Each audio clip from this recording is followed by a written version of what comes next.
that the relationship itself must be allowed to be alive. It must be allowed to expand. And so what you're looking for are not promises, because no one can keep any of them anyway.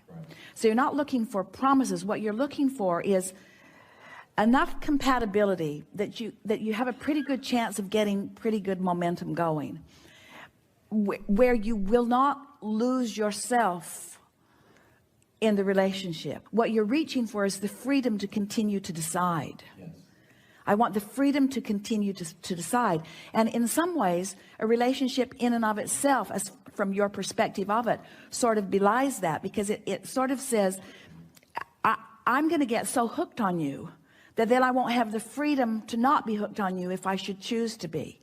It's a freedom thing. It's a control thing. Yes. That you're feeling. Yes. And you can get around that or get to the heart of it by understanding that the only thing that anybody can control is their own relationship with who they are. That's what you're reaching for all the time. If we were entering into a relationship, standing in your physical shoes, it is our promise to you that our relationship vows or determination would go exactly like this. So far, I like you pretty good. Let's see how it goes. Let's see how it goes. I'm going to do my best to stay in alignment with who I am, which means this relationship has a really powerful probability of not only surviving but thriving, because I'm going to do everything that I can do to be in alignment, which means I'm going to look for the best in you and in everybody. And I'm not going to talk hardly ever about things unwanted. And I'm going to keep myself so tuned in that I have source energy flowing through me, so that my capacity to love is going to be more than almost anybody you know, because it's going to be steady and consistent. And my capacity to love you is not going to be contingent upon anything that you do. I'm leaving you out of that part of the equation. I'm taking full responsibility for how I feel. And I'm going to practice it for a while. I've been practicing it for a while, and I'd like to practice it for a while with you, but I can't make any guarantees, because I want to be in alignment. I just want to be in alignment. I want to know that I can be in alignment without holding someone else hostage to standing on their head in lots of different ways in order to keep me in alignment. So what I'm saying to you, potential lover of my life, is that there are no deal breakers. There are no deal breakers. There is nothing that you could ask of me that would break this deal, because my relationship with you is not about that. My relationship with you is about my relationship with Source. And you're really pretty.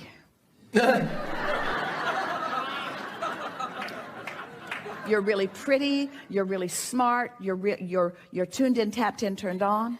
In other words, have fun with this. You don't have to make long-term promises, but in the meantime, collect some data. And in other words, you're wanting to collect some data. What you want to say to people who are coming to you is, I'm trying to find myself, and maybe we could hang around together while I find myself. And finding myself means I want to see how much time I can spend with you, with all of the variety that you might introduce into the relationship with me, while I stay in alignment with source energy.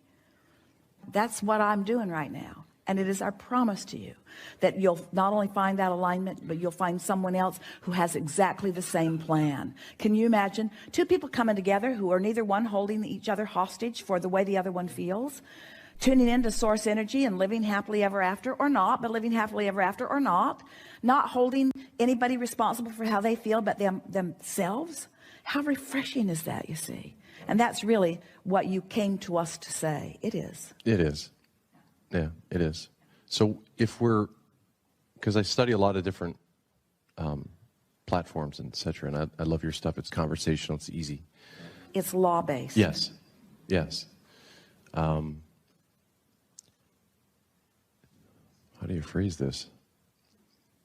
Is our purpose to awaken in the human experience to the fact that we're connected to Source, or is a purpose here to play with that we are Source? And what do you think is the distinction? Because awakening to the fact that you are Source is necessary before you play with Source. Yes. I guess it's more of a, what is the meaning of life kind of a type of question. The meaning of life is, I was alive before I came, and I wanted to come into this body because I knew that I would have more vivid, tangible, tactile experience with life.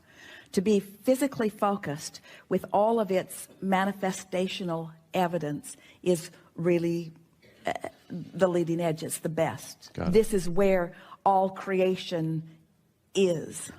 So to be in human form, and as you said, good words, consciously, deliberately aligned with that broader part, so that I'm constantly and deliberately tuning myself to that, so that the whole of me, or all that is available to me, which is more than we can even express, can flow through me in any point in time, so that my moments in this body, my focused moments, are rich and full and meaningful and incredibly satisfying. To be in a physical body in concert with source energy. So sometimes you're not in concert with source energy because you're exploring contrast, and out of that you are more defining about what you want. But then when you come back into concert with source energy and allow yourself to experience what you have defined, that's just as rich as it gets. Esther's been asking some serious questions, sort of like what you were posing here. She is asking us, Abraham, do we really need to continue to write books and hold seminars and have conversations, or aren't people just going to figure it out as they go along? And we say, certainly there is the potential of figuring it out as you go along, once you understand that your emotions are the key. But until you understand that emotions are the key, until you get that you're vibrational and that your emotions are your indicator of that, then you don't have any guidance that is consistent enough that you can really know what you're doing. Emotions and feelings are the same thing in your words? Close enough. The emotions, the way you feel, emotions, are your indicator between the vibration of your thought in this moment and the thought of that broader part of you that knows. So if you're in a moment, you're in a situation, let's say you're part of a program, or you're taking this seminar or whatever, and you're in resistance to it, or anything about it, let's say it challenges your religious beliefs or whatever we would make up about it. How do we know what's the difference between the emotion of that and the feeling of that?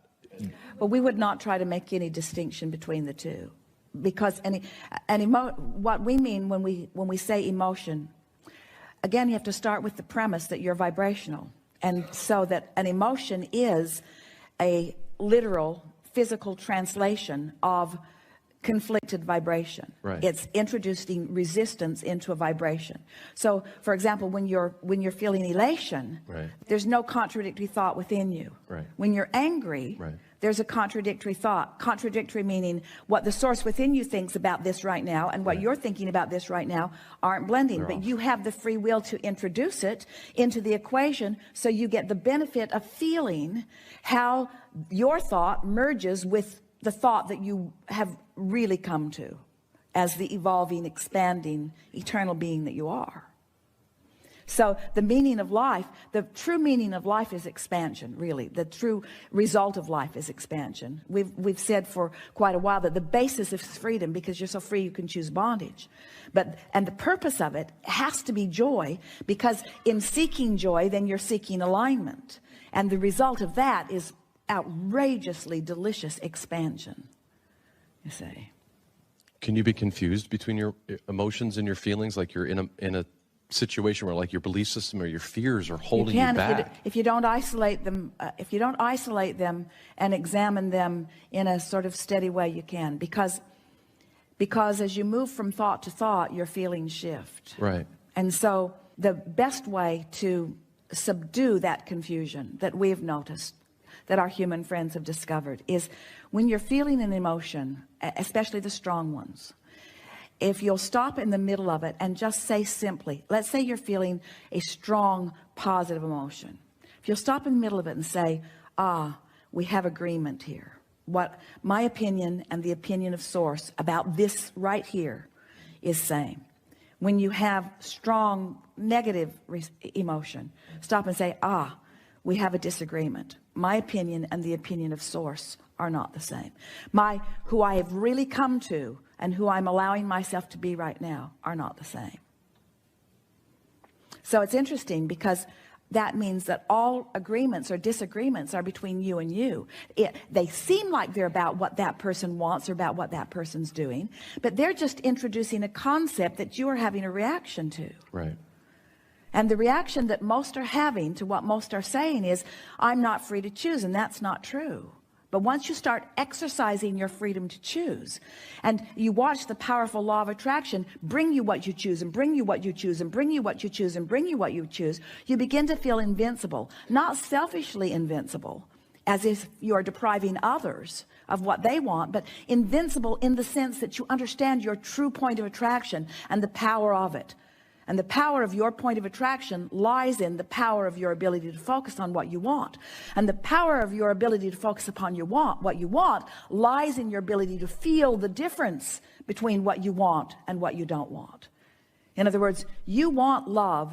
You want love. I do. You want love. So when you think about focusing on someone and loving them, you want that love. When you focus on losing them, or you focus on them not staying, right, or you focus on them being distracted or not loving you back, now you're focused in a way that the source within you is never focused. And we can see how it could be confusing, but we promise you, once you get a handle on your emotions, you'll never be confused again.